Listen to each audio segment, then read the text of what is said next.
and it got.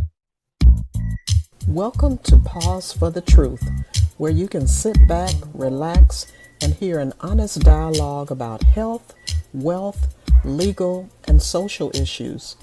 The hosts are Dr. Rogers Kane, family practice physician, and Jocelyn Turner, health education consultant, with co hosts from the Northeast Florida Medical Society and its foundation. Stay tuned for the truth about matters affecting you and your family. We're here to tell you what's really going on and why.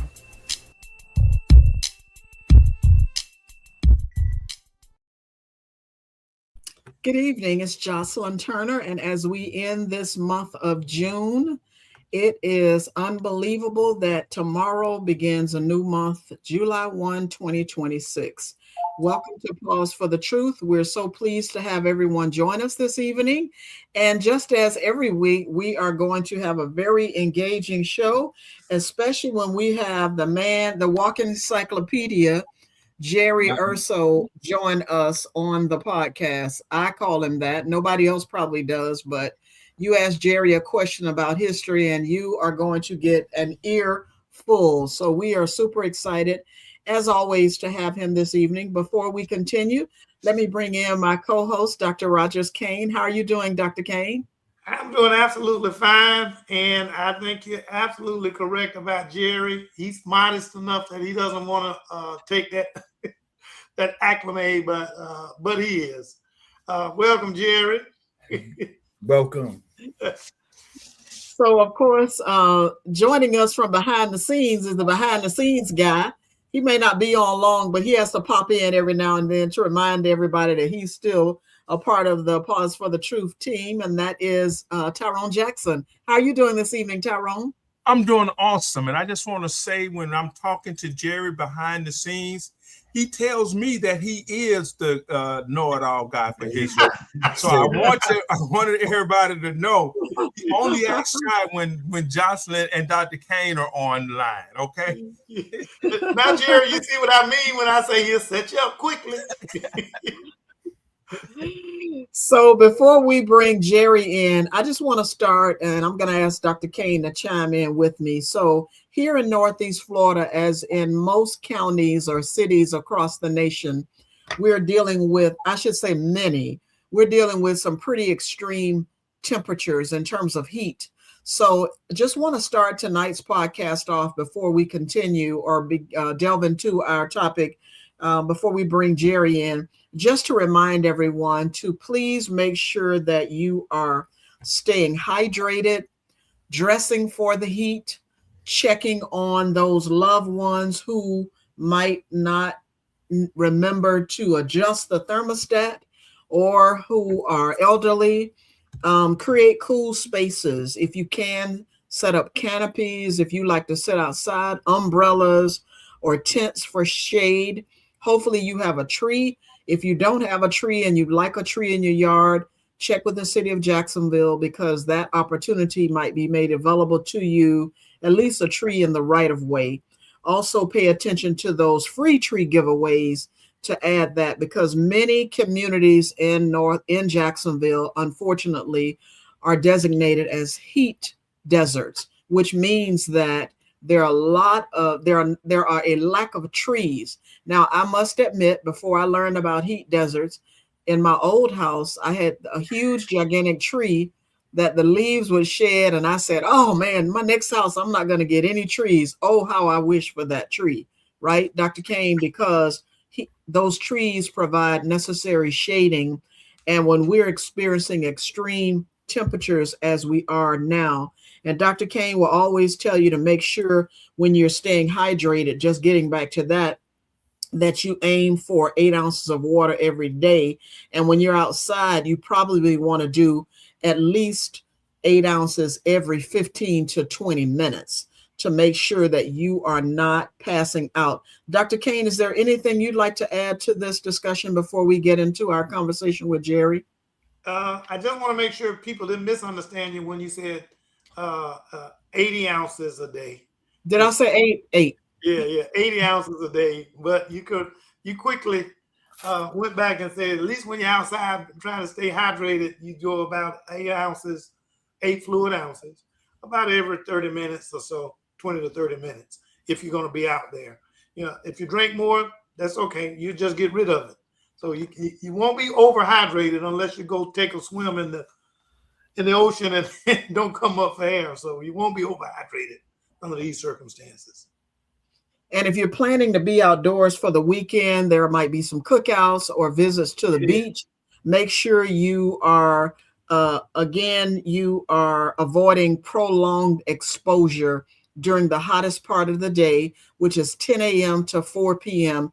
And if at all possible, take an umbrella or a canopy and try to get as much shade as you can. If you go to a lake, a lot of lakes have trees for shading. So again, not to say don't have fun, but again, make sure that you prepare for it. Dress appropriately in clothes that, many people even like to wear long sleeve clothing, but make sure that it's, light colored and loose fitting, and that the fabric is breathable like cotton or moisture wicking materials. So again, just wanted to start out tonight because we are experiencing extreme temperatures nowadays in terms of the heat, over 95 degrees here in Northeast Florida every day. Well, now let's talk about tonight's topic. Tonight's topic is titled Beneath Our Feet, the History of Mount Herman Cemetery in Jacksonville, Florida. History is more than dates and landmarks. It is the story of people. It tells us who we are, where we came from, and how the lives of those who came before us continue to shape our communities today. For many years, Mount Herman Cemetery remained largely unknown to most of Jacksonville, including me, yet it has served as the final resting place for generations of African-American residents whose lives, families, faith, work, and contributions helped build this city. As researchers, historians, and community advocates like Jerry can tell you, they've worked hard to uncover and preserve this important site. They have reminded us that every community has stories that deserve to be remembered and shared. This evening, we are privileged to be joined by our distinguished historian, whose dedication to preserving Jacksonville's history has helped bring greater awareness to Mount Herman Cemetery and its significance. And we're also going to have another guest to join us shortly. So thank you, Jerry. Welcome back. And thank you for always being willing to share your knowledge and passion with our audience. How are you doing this evening? I am very well, and it's a pleasure to be with such distinguished interviewers. Oh, cut it out. Because now he's trying to get back at us. Okay. I mean, I told you guys what he'd say when he's behind the scenes with the behind the scenes guy. I mean, just to be in the presence of Dr. Kane and Jocelyn. Oh God. The check is in the mail. Cut it out. So Jerry, let's just delve into it, because I bet that many people, our viewers, they may not be familiar with Mount Herman Cemetery. What is it? Why is it such an important part of Jacksonville's history? So the cemetery was established in 1880, and it was the largest burial ground for the African American community. It is, if y'all familiar with 8th and Myrtle, it's in the Emmett Reed Community Center, the park, the swimming pool were all built on top of the cemetery. Wow. So the deal was, when Francis Lingle donated the land to the city of Jacksonville, it was supposed to be a park, which technically it is, but I do not think his intention was to just build So about 25 years later, the city has the land, and they when they first built the park, they built the swimming pool, the Emmett Reed Center. We think they just bulldozed over all the tombstones. There's only a handful left in the entire cemetery. So, it's a travesty. It is what it is for the time. It's no coincidence that it happened to a Black cemetery. Throughout the state of Florida and throughout the country. Uh, there's cemeteries all over the place that have been completely uh, built on top of other people's remains. Um, we're Enos. I have to give a shout out to Enos Davis and Adriana Burke. They did all the background research to come up with the 1,200 names. So Wow. we're in the process. 1,200? We're in the process of getting a grant to do ground penetrating radar. So from that time, that's the process right now. So as a historian, I felt I'm trying to think of the right words, compelled and responsible for as a historian. So what my portion of this project is, I don't want to call them obituaries. I'm writing biographies because, I have great grandparents and grandparents where I can go visit their stone. And Mhm. I couldn't imagine showing up trying to find the descent, my ancestors. So because I can do that and other people can't, I just decided to volunteer. So I'm up to about 100 obituaries so far. Oh, I'm sorry, biographies. And who is buried there is a who's who of La Villa, Hansontown, Mixontown, Durkeeville, Springfield, out east, Oakland. It's a cemetery of firsts. Let me put it to you that way. It's a cemetery of first on who's buried there. Wow. Thank you, Jerry. And joining us, I've never met our newest guest to another historian. And please forgive me if I mispronounce your name, but I'm going to give it a shot. Okay. Katima Reimer? Katima Reimer. Yes, ma'am. Well, welcome, Katima Reimer. We're so excited to have another historian, someone who is probably equally, if not more, passionate about Jacksonville's history as Jerry is. How are you doing this evening? I am doing wonderful. Thank you so much for asking, and thank you for giving me the opportunity to be on such an amazing platform and the opportunity to be heard. Thank you. Wonderful, wonderful. So let me just ask either of you to just chime in. And Jerry, you kind of talked about it a little bit, but how and when was Mount Herman Cemetery established? 1880. Okay. Now, I have some theories, but they're just theories. I believe it was already a cemetery at some point.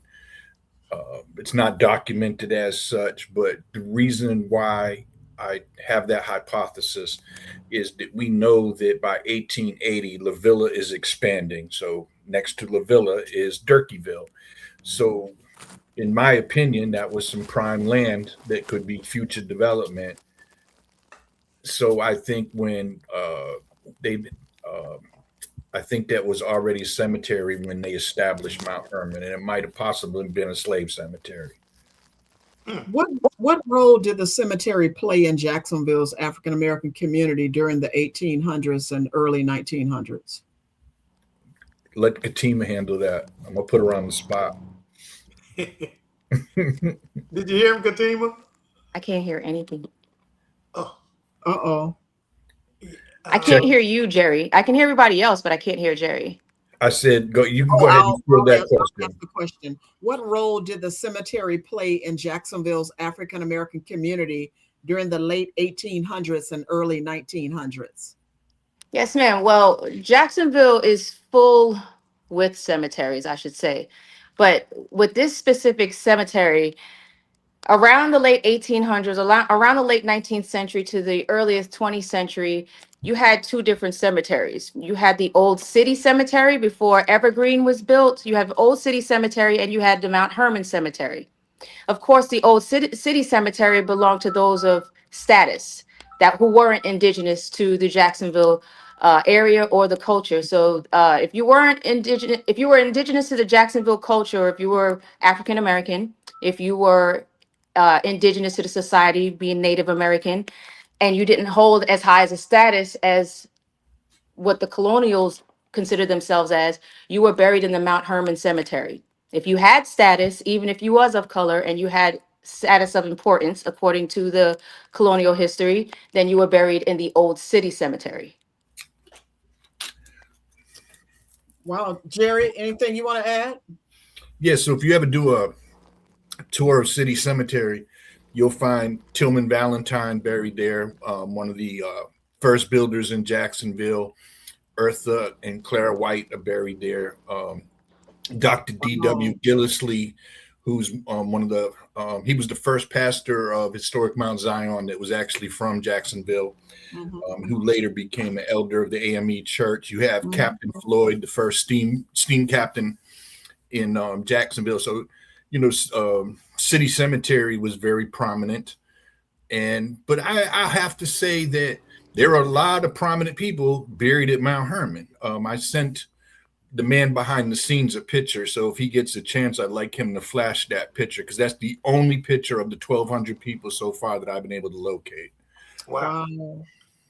That's just, and I'm just thinking, Katima and Jerry, I'm thinking, being from Jacksonville, I just don't remember it ever being a cemetery, to be honest with you. I just remember it being the Emmett Reed Center, as long as I can remember. Obviously, I'm not 100 years old, but I'm just saying, just thinking about how terrible it is.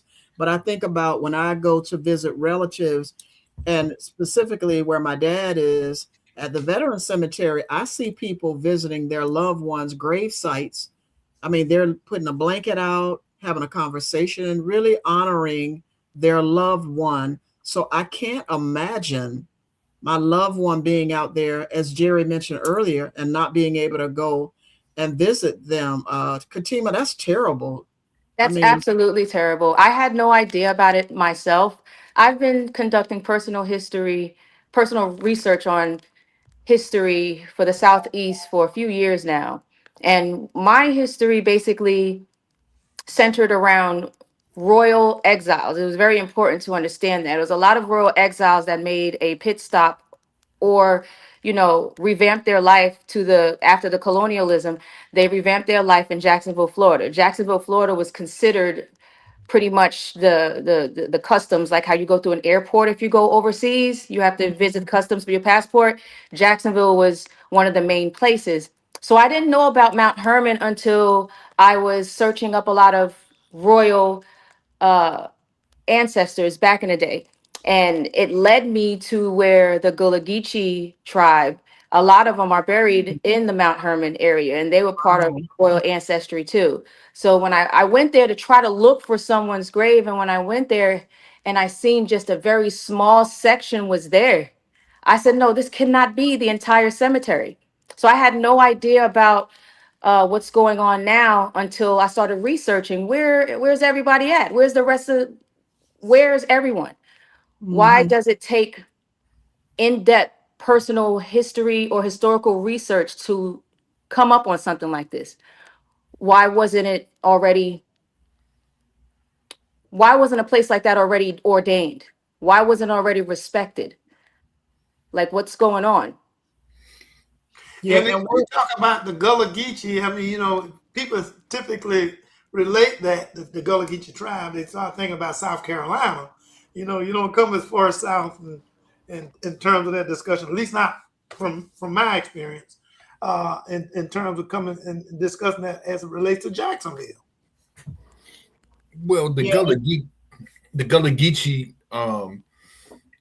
starts for the Jacksonville during the 1st and 2nd South Carolina Colored Infantry.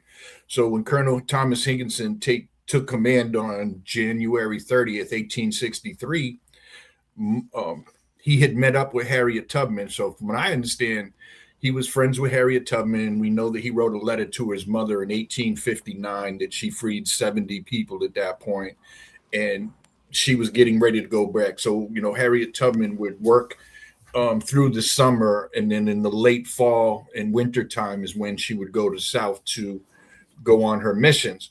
So when he gets to Beaufort, South Carolina, there's almost 800 slaves, former slaves and freedmen, runaways, and liberated slaves awaiting to join the United States Colored Infantry.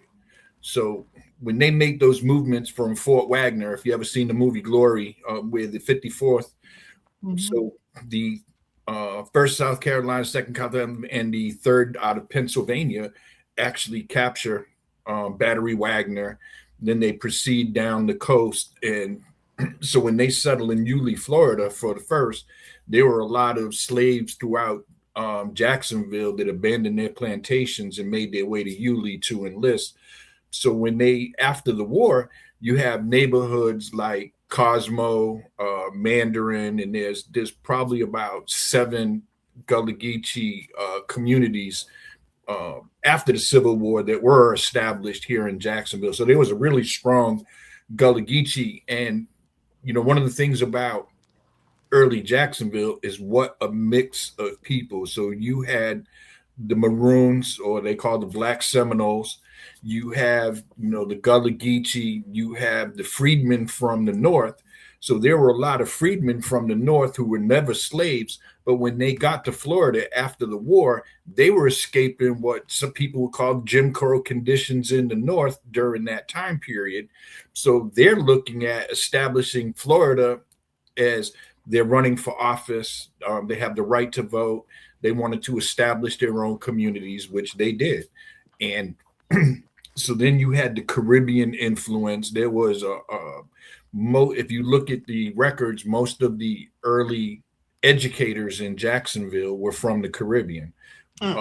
Most were from Nassau, Bahamas. You had William Middleton Attrell, who was the principal of Stanton when James Weldon Johnson was there. You had the school of St. John's Episcopal Church, which was Dr. Love, his writings are what inspired Marcus Garvey to start the Pan-African movement, because in many ways, Dr. Love is one of the founders of the Pan-African movement. You have attorney Winfred Parker, who started Citizens Life Insurance Company. So you had James Weldon Johnson's mother taught classical music. She was from the Bahamas. So there was a real mix of people that settled in not only the villa, but the other neighboring areas, including Mandarin. Mandarin gets left out of the conversation a lot, but those communities were well contained.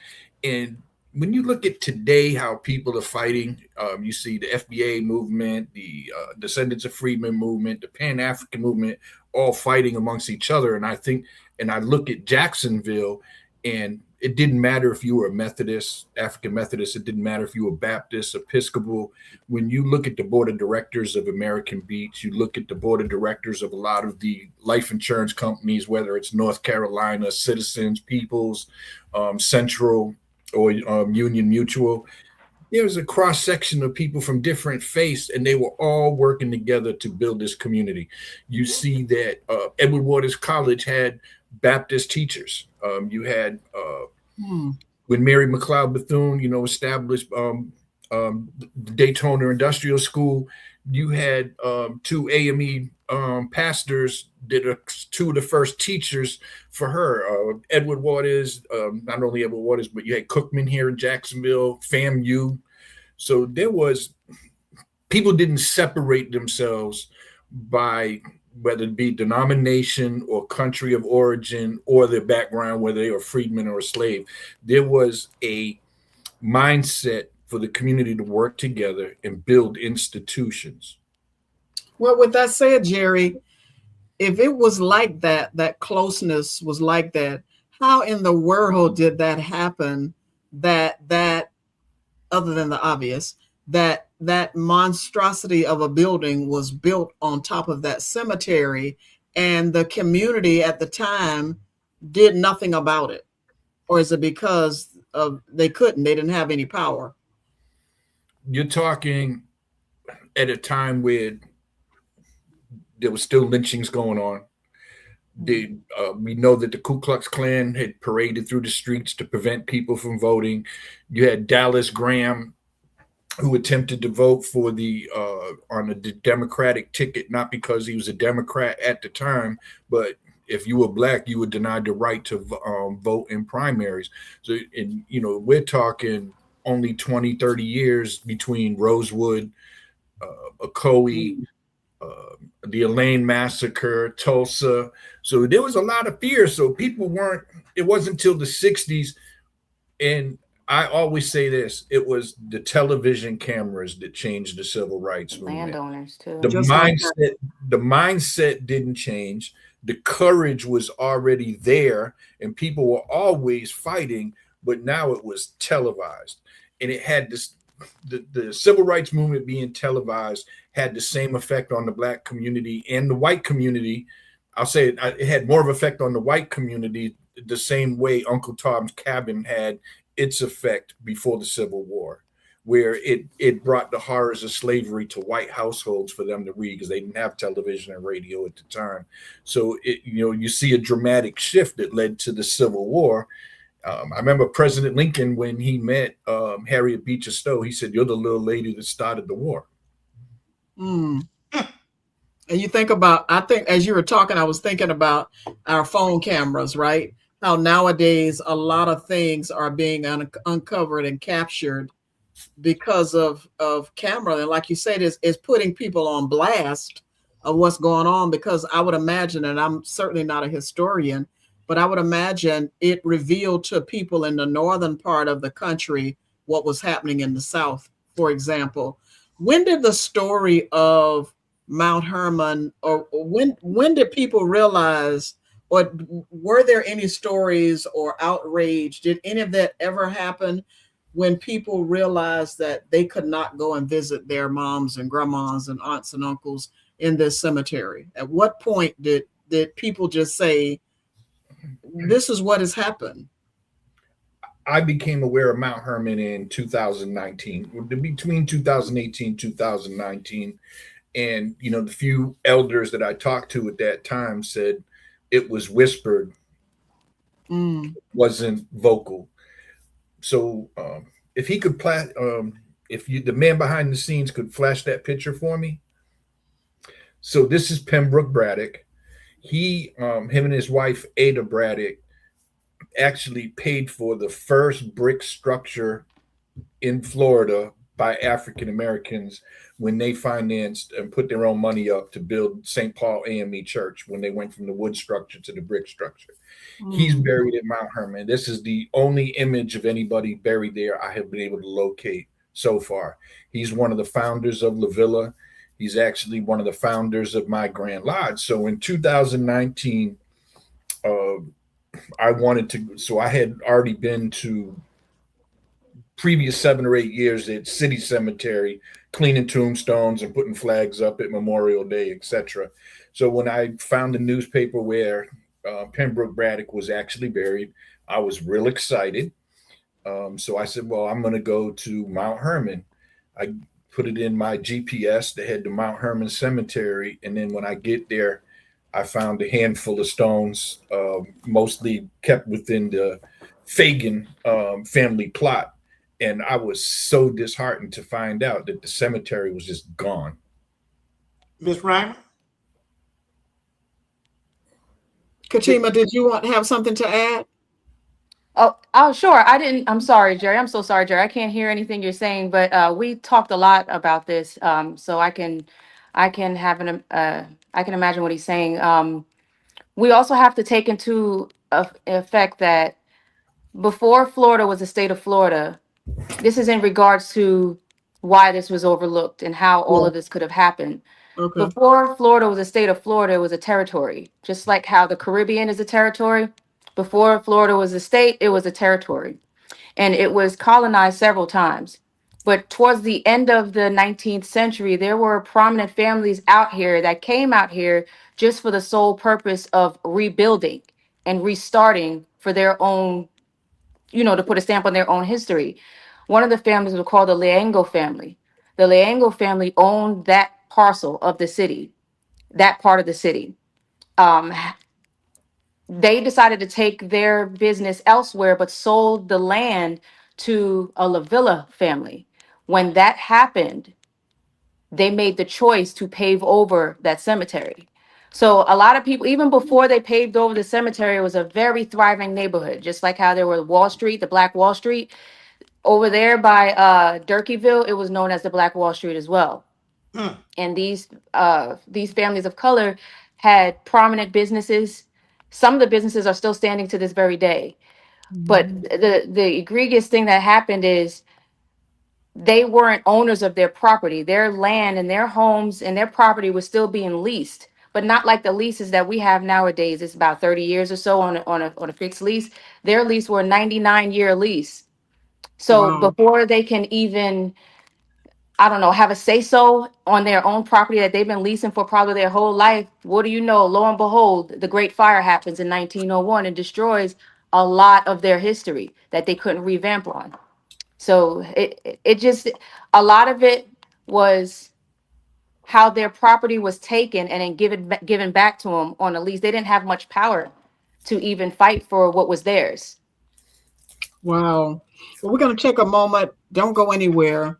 To our audience, our behind the scenes guy, Tyrone, always enlightens us on a mid-show moment. So to our guests, don't go anywhere. We'll be right back. Tyrone, cue up the mid-show minute. Welcome to Pause for the Truth's Mid-Show Minute. Today is June 30th, 2026. I want to use this minute and a half more to talk about what most people drive past without seeing. African American cemeteries, not a headline, not a hashtag, a map of memory hidden under weeds, parking lots, polished developments that never asked who slept beneath. Picture this: names carved by hands that survived slavery, names carved by hands that survived Reconstruction, names carved by hands that survived Jim Crow, veterans who fought for a country that didn't fight for them back, mothers, fathers, babies, and yet their resting places are fenced out, paved over, left to sink. Why? Because if a society decides black life is disposable while breathing, it too easily decides black dignity is negotiable when buried. That's not an accident. It's a system. From the cradle to the grave, the message was scripted, schools underfunded, neighborhoods redlined, stories untold. So when the end came, even memory could be evicted. City budgets, forget. Developers can't find records, but descendants can point to the hill, the tree, the dirt that knows their names. There's a psychology to neglect. If you erase the evidence that a people loved, built, prayed, and mattered, you dull the ache of what was taken. You turn a community's grief into paperwork. You make sacred ground look like vacant land, and yet truth refuses silence. In Tallahassee, folks found a cemetery under a campus lawn. In Tampa, in St. Louis, in rural churchyards where headstones lean, but stories still stand straight. Every uncovering says the same thing. They were here. They are here. So here's the shock. America honors the idea of memory while letting black memory rot in plain sight. Here's the reflection. Memory only lives if we protect it. If you hear me right now, I'm asking for simple, serious things. Say their names when you learn them. Support descendant-led preservation. Push your city to map, mark, and maintain black burial grounds before another bulldozer pretends not to see. Treat every gravesite like a classroom. Learn, then teach, because dignity is not a luxury add-on to life. It's the receipt for having lived, and every person in those grounds paid in full. This is Pause for the Truth's Mid-Show Minute. Don't just feel this, act on it. And let the quiet finally mean respect.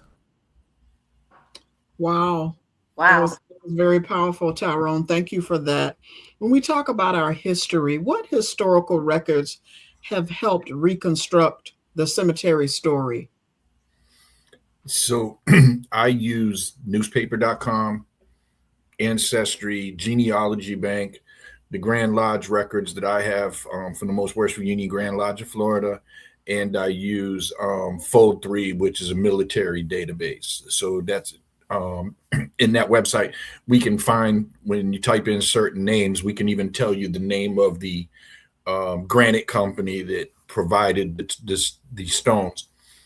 It was interesting when he talked about the people from slavery. One of the people buried there, her name was Antha Arnin. She was born in 1900, and when she died in 1898, she was the oldest person in Jacksonville, and they recorded her as such. There wasn't a lot to say because it was only a few lines. But what I was able to say about her, you're talking about a woman that was born under Spanish Florida. It's the War of 1812. Witnessed Florida getting statehood, understanding slavery under the Florida system, which was completely different under Spanish rule, surviving the Civil War, settling in Jacksonville, and spending the next 40 years of her life watching swampland and territory that wasn't built yet with dirt roads, and watching the rise of La Villa to where it was called Magic City. So imagine what she saw. Wow, I just can't imagine for the and I think Katima, you said it when you went there and you were looking for grave sites, you found some, but I can't imagine the people who went to the site looking for their loved ones and wondered, like, well, how come these are here, but where's mine? Exactly. And then the reality of knowing that it's underneath this building, right? And just the whole, it's so mind-boggling just to think about that, you know? Exactly. Very much so. Yeah, talking about stifling our history. And that's why some people say that's why it's been so much stifling of our history, because no one wants that to be revealed, that this is the reality. And we're not just being angry folks. We're just trying to uncover and tell our stories, like this is what happened. But of course, the city still owns it, and there's no chance that they will ever tear that building down to restore it as a cemetery. I said it right, Dr. Kane. I said what you usually say, didn't I? Yep. I mean, it's just the reality, right? So were there warning signs that the cemetery had never been relocated? Did anybody ever say, just start talking like, where's my loved one? What happened? Did they relocate the burial sites? Did anybody ever think about that? Or people just know that they're underneath the building and the swimming pool? There's quite a few people that know that they're underneath there. There's quite a few people. People are becoming very vocal now. And now we have this amazing tool called social media. People are being very vocal. There are quite a few residents that live in the Durkeeville area that knows for a fact where their relative is buried underneath there. And they're no longer afraid to share it. I've talked with a couple of them, and they know for a fact. And the bodies it's not just under the Emmett Reed Center. This may span across the whole entire Durkeeville. Wow. I remember when it was back in like 94 or somewhere in there, when Denise Lee, the late Denise Lee, took on the battle of trying to get the city and the community to clean up the cemetery where she says her grandmother was buried, and it was A.L. Lewis, that's of Afro Life Insurance. Mutual Life. Yeah, you talking about the Moncrief? Yeah, that how people criticize her, like, why are we making such a big deal about a cemetery? Yeah. And only to hear this conversation now, and we should have, as a community, probably been more aggressive in what she was trying and participating in what she was trying to do. She saw it before I did. I'm not from the area, but she still saw. So in 1910, it's documented that the cemetery was in complete disrepair. There was another sexton that came along to try to clean up the cemetery. I believe he said he had personally dug 1,000 holes. the way he said it. There was a few people that wanted to take over the cemetery. It never got. So around 1920, I've documented about 17 families that reinterred loved ones from Mount Herman to other locations, whether it be Evergreen, Moncrief, or City Cemetery. I'm trying to remember the other one. It's a little past the one on Moncrief, up a little further toward Rebo Scenic. So we do know that there was some families that did have their loved ones reinterred. It just went into complete disrepair. And it's sad that, that the city didn't do anything. And, I hope that this effort that we're doing, that at least these biographies and making this story known, gives people some kind of comfort. So we're hoping to get a website at some point where you can click on a name and there will be a biography of your loved one. And hopefully one day we'll be able to get enough grant. So the first grant is to get the ground penetrating radar to prove what we know to be there. Once that information is done and assessed, I hope at the very least we can get some kind of a memorial wall or something with at least the names of the people that we know that are there, so you can have something to visit and see that person's name somewhere, because they're not going to dig up the Emmett Reed Center. They're not going to pull up the pool. They're not going to pull up 6th Street. What's the biggest thing both of you in terms of discoveries surprised you the most in doing this work?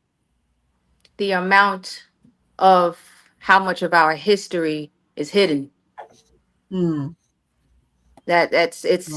It's not just Mount Herman. There are several paved over cemeteries in Jacksonville, Florida. Several. I'm glad because I was going to ask. I'm sorry. Are they all black? I don't think she could hear me. Yes, ma'am. Okay. Yes, Wow. ma'am. Yes, ma'am. Right where there's a lot of major developments, especially downtown. Downtown used to be called downtown was the old Duval colored cemetery. That's paved over.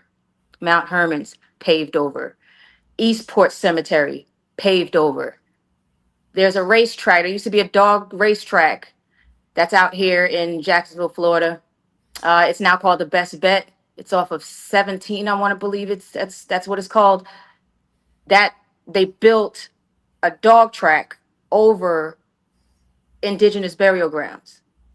So everywhere, a lot of places where we're walking over with our feet and, doing our everyday thing, we are actually walking on top of intentional, probably forgotten history. What do these burial grounds teach us about Jacksonville's history that we cannot learn elsewhere? I think of several of the people that I've done some biographies on.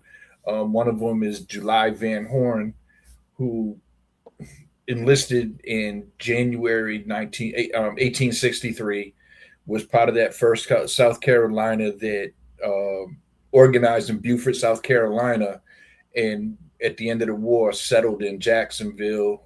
We know that he voted. We know that he became an elector. We know he was a delegate to the Republican conventions. So we know that his lifespan and meant something. And so I've compared the voter rolls to Mount Herman Cemetery, and it matters. These people who didn't have a right to vote, who were formerly enslaved, or if you weren't enslaved, you still couldn't vote in many places in Florida, especially if you didn't have certain statuses or freedoms. So how important the right to vote was for them, how important owning land is to them. There was one woman who was a washwoman. She was a laundress.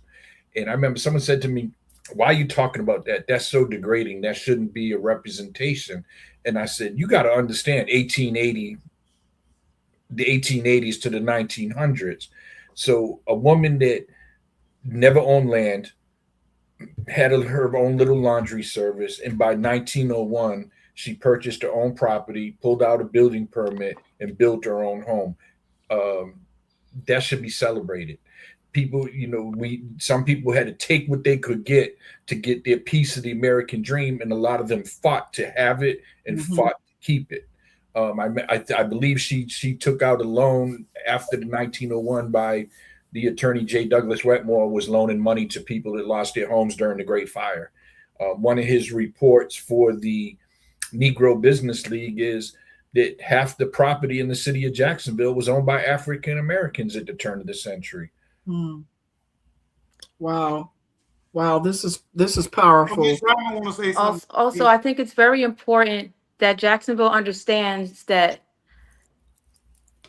not only Jacksonville, the entire United States need to understand that Jacksonville is way more than the Great Fire of 1901. Jacksonville has been thriving for thousands of years. Jacksonville grounds predate some of the history that we know of, like ancient Egypt. Jacksonville predates a lot of that. There was recently a NAGPRA meeting, Native American Grave Protection Repatriation Act. They've been on the works as well. There was an indigenous burial ground that was paved over as well. Right now is known as Mill Cove.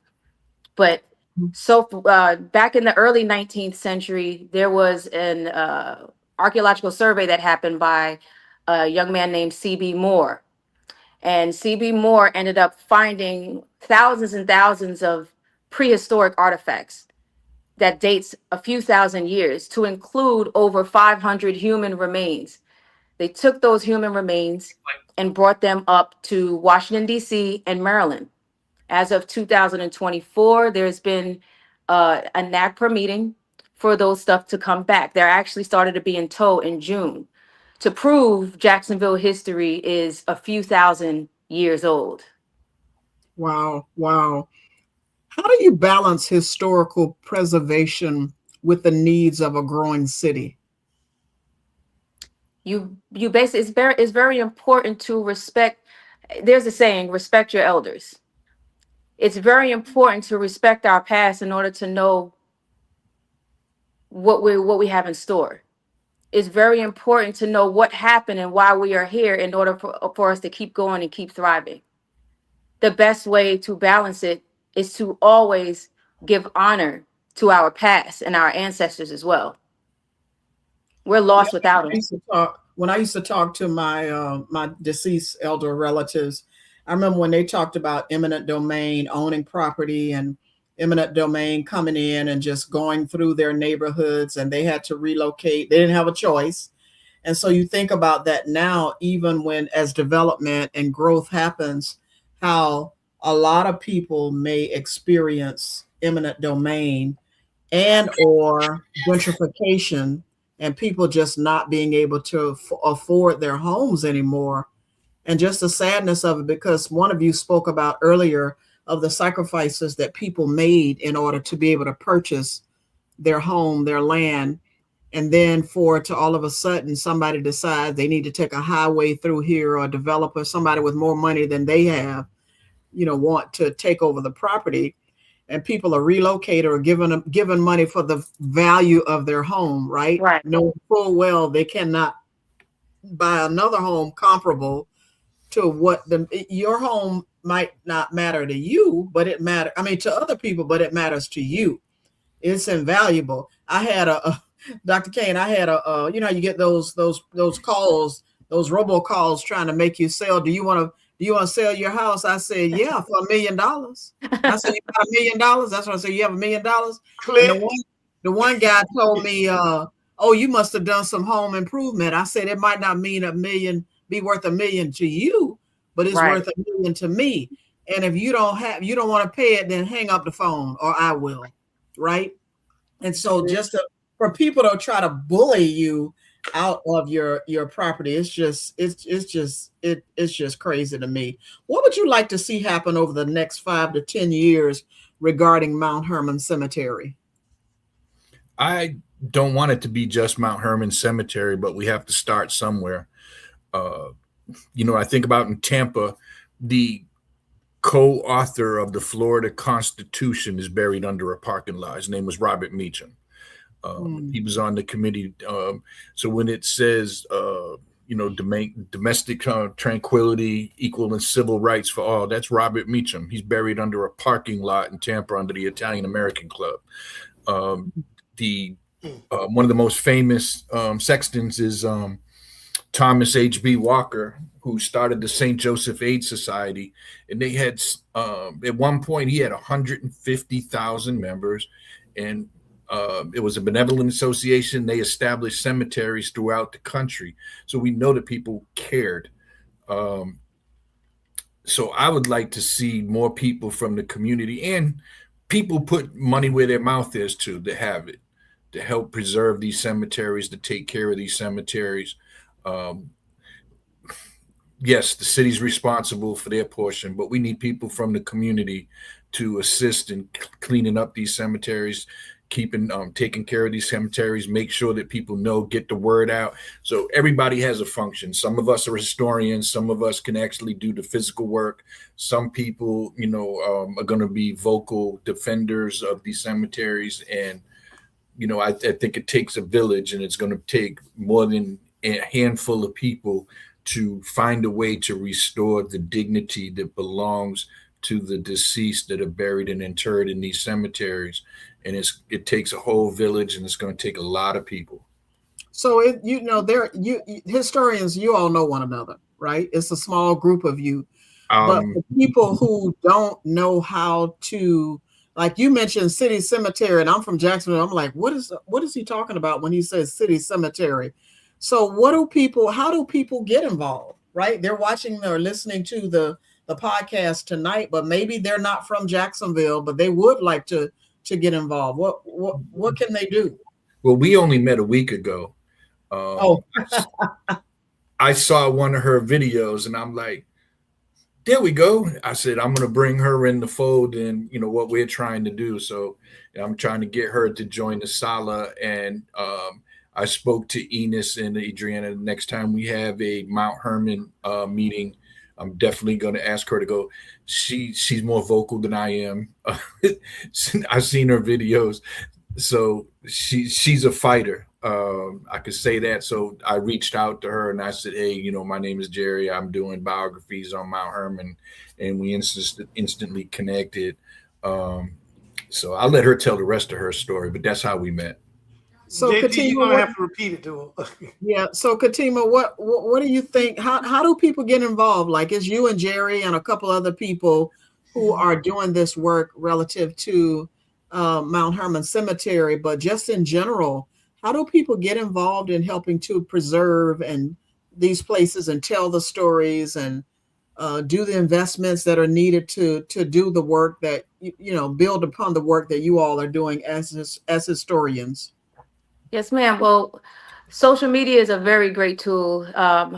My page is public, and I'm very passionate about history. I get asked dozens of questions every day in my inbox, and I'm willing to answer. There's also volunteer programs at the Jacksonville History Center, as well as the Comer Museum, as well as the Museum of Natural History out there in Gainesville, Florida. The only thing is with that, you just have to take that drive out there. But doing hands-on work and helping in the community, especially with preserving history, is the key indicator to it. Also, go outside, walk around. History is everywhere in Jacksonville. If something doesn't make sense, question it. Question it. Ask your neighbor. Ask the elders that's in Jacksonville, Florida, because they know a lot and they are not afraid to talk. They're not afraid to talk. So that's important. So I know that there's a movement now putting historical markers around. Is there hope for additional historical markers, memorials, educational programming, or public recognition? So there are going to be some historical markers placed at Mount Herman. That's in the process. They're waiting for funding. So, that's very important because that's going to be the first step to acknowledgement of what is at Mount Herman.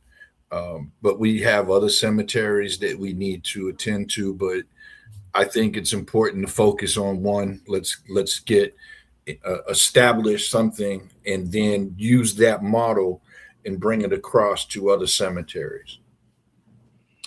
So as we near the end, not quite the end, but I want to ask each of you though, has there been a particular story, individual, or discovery that has stayed with you regarding Mount Herman Cemetery? The Buffalo Soldiers. Oh, really? Elaborate on that. The Buffalo Soldiers. I've always wanted to see their marker.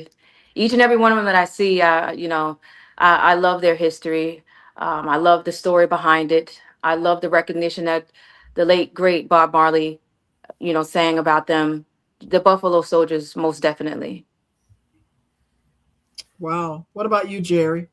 So there's a gentleman there buried who died as he lived. His name was Frank Hopkins, a Civil War veteran. I think he was a drummer boy because he's listed as a Civil War veteran, but he's not on the rolls, and his age is about 14, 15 during the Civil War.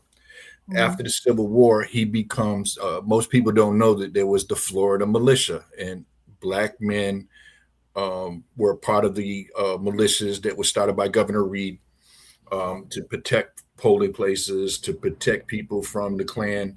And so, and in the ensuing years of the Spanish-American War, he was a captain that was sent out to San Pablo. They had a garrison there in case they were ever invaded by Cuba during the Spanish-American War. And he was the post commander of the Grand Army of the Republic. The Grand Army of the Republic was the first integrated veterans group in the country's history, and it was for Civil War veterans. So he was steadfast in support. So the Grand Army of the Republic made sure they buried their dead.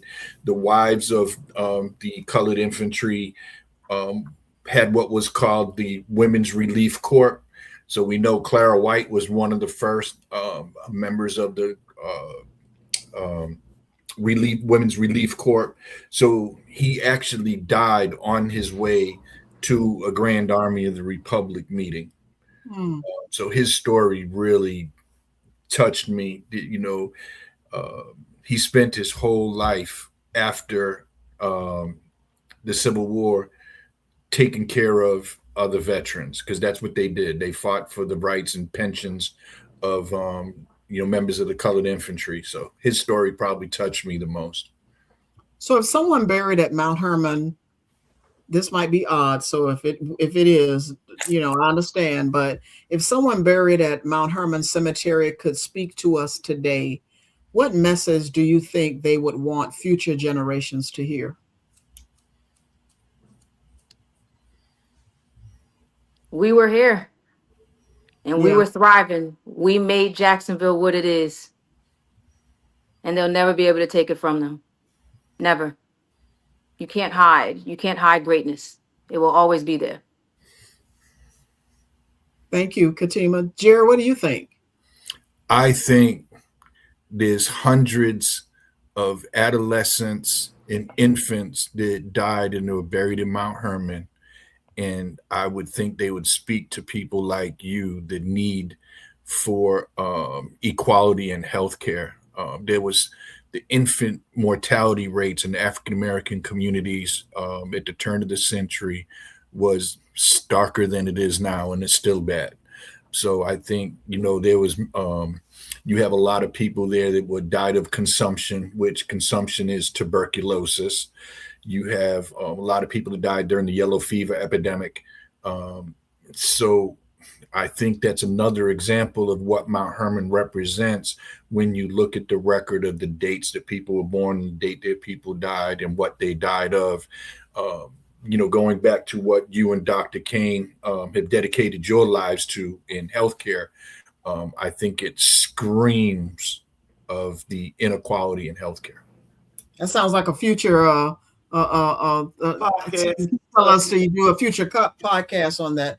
So we're at the end of the show, but I want to ask you a closing question, if I can, to both of you. And Katima, I'm going to put you on the spot first, but as we conclude, what do you hope every listener remembers about Mount Herman Cemetery after tonight's conversation? I hope every listener understands, as I always say, Jacksonville is full of treasure, historical treasure and greatness. And I just seen one of the comments someone stated, never let this happen again. That's what our ancestors would say. Absolutely. We shall never let this happen again. Our voices are getting stronger throughout the time. We didn't have a voice like this 100 years ago. As time go on, our voices is getting stronger. And Mount Herman is one of the stories and one of the incidents that's happening to let us know that we have to stand up and speak for our ancestors. We have to bring up our ancestors' name again. Thank Absolutely. you. Thank you. Thank you so much. Jerry, what do you hope every listener remembers about Mount Herman Cemetery after tonight's conversation? That there are 1,200 souls interred at Mount Herman that had a life, had people that loved them. They existed. They created a city that we stand on their shoulders. So I hope everybody listening knows that the lives that are interred in Mount Herman matter.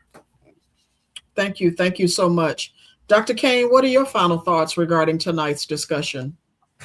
As you're aware, whenever I participate in the program with Jerry, I'm always a student. And that's why you watch me sit back and listen.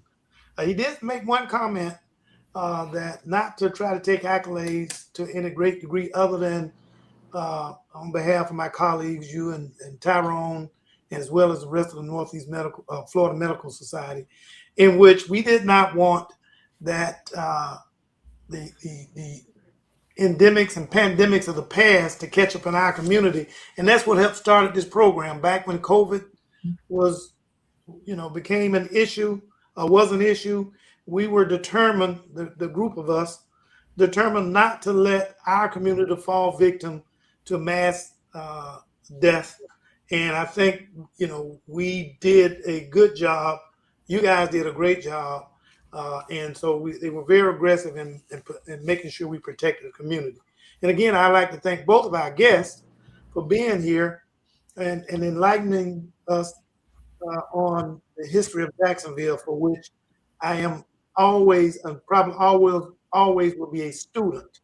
And that's why I'm sitting, listening tonight, very quiet, because they're the expert regarding this subject. And a man got to know his limitation, and mine is not. It's not one of those where I can recant history on any degree. Nothing compared to these two guests. Dr. Kane, can I just touch the hem of your garment?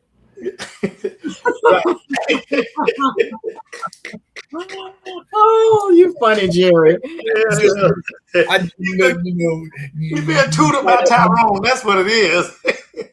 I just want to touch the hem of your garment so I can be whole. Oh my goodness. So as we end tonight's show, I would like to thank Katima Reimer and Jerry Urso for sharing their expertise, their research, and their passion for preserving Jacksonville's history. Your work reminds us that history is not simply about the past. It shapes our understanding of the present and our responsibility for future generations. Tonight's discussion has highlighted the importance of remembering those whose lives contributed to the growth and strength of our community. Places like Mount Herman Cemetery are more than historic sites.